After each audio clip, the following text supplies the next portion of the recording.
ହାଏ ସାଙ୍ଗମାନେ, ଦେଖନ୍ତୁ ଆମର ଆଜି ଶେଉଳ ମାଛ କେମିତି ଝୋଳ ହେବ।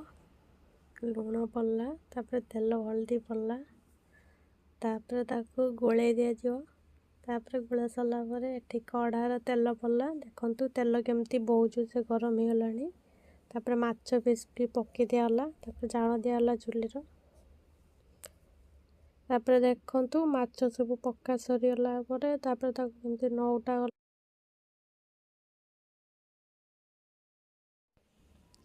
ଦେଖନ୍ତୁ ମାଛ ପିସ୍ ଗୁଡ଼ା ସବୁ ହେଇ ଆସିଲାଣି।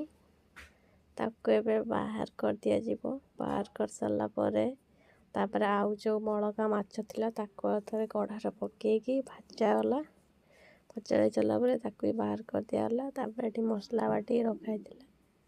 ତାକୁ ଏଠି ବଟା ମସଲା ଗୁଡ଼ାକୁ କରେଇର ଦେଇକି ତାକୁ ମସଲା କଷି ଦିଆ ସାରିଲା ପରେ ତାକୁ ପାଣି ଦେଇକି ତାକୁ ଫୁଟିବା ପାଇଁ ଛାଡ଼ି ଦିଆଗଲା। ତାପରେ ଦେଖନ୍ତୁ ଝୋଳ ପାଇଁ ପାଣି ଦିଆ ସରିଗଲା।